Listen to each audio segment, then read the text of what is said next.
ብናገር ጥሩ ነው። አንዳንድ ቃላቶች እንደው ፍጥጥ ብለው ሲመጡ አላማ ምክንያት አለኝና አንዳንድ ጊዜ ሰዎችን መርዳት ፈልገን ቀኔ ካረግነውም ችግር ነው አይደለ? እና ለዛ ነው መስማት ላለባቸው ሰዎች ቀኔ እንዳይሆን ነው።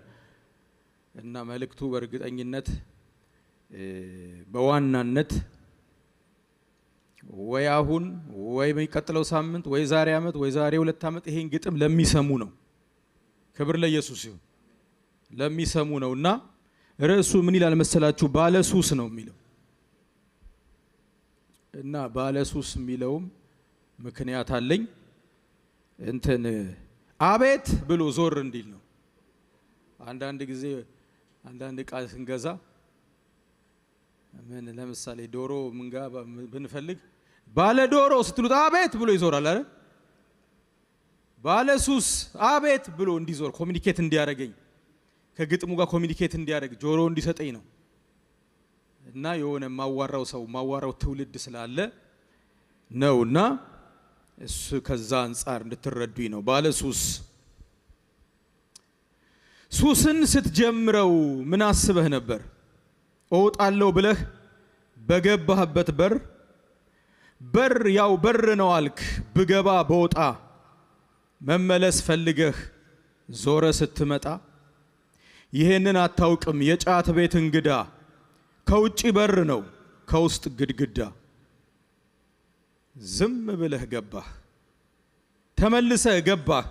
መግባት አያልቅም ለውጣ ስትል ነው የሌለህ አቅም። ትውልድ ዓለም በቃኝ ብሎ ራሱን ለመካድ ጠጅ ቤት መነነ። መውጣት እንደ መግባት መቼ ቀላል ሆነ። ግን ተስፋለ ስማኝ ባለሱስ አልቻልኩ ማቃተኝ እርዳኝ በል ኢየሱስ። ከዛ በኋላ የሚሆነውን አይን ስታየው ነፍስ ስትቀምሰው ናና ግጥሙን አንተ ጨርሰው። ሃሌሉያ። ከዚህ በኋላ የሰው ታሪክ ነው ያልፈተፍትም የነሱ ታሪክ ነው። ክብር ለኢየሱስ ይሁን። እና ወገኖቼ ጌታ በተለይ እውነት ለመናገር መንፈሴ በጣም ይሄን ግጥም ስጽፍ ኢትዮጵያ እየሄደ ነውና እግዚአብሔር የሚዘግናቸው አሉ። ከሱስ መሃል ከጫቱ መሃል ከአረቄው መሃል ለክብሩ የሚዘግነው ትውልድ አለ። ኢየሱስ ጌታ ነው። እግዚአብሔር ሲዘግን እኮ ምን እንዳለ የአንድን ህዝብ ሊዘግነው ይችላል። እጁ ትልቅ ነው። ክብር ለኢየሱስ ይሁን። እስቲ ለእግዚአብሔር ክብር ሃሌሉያ።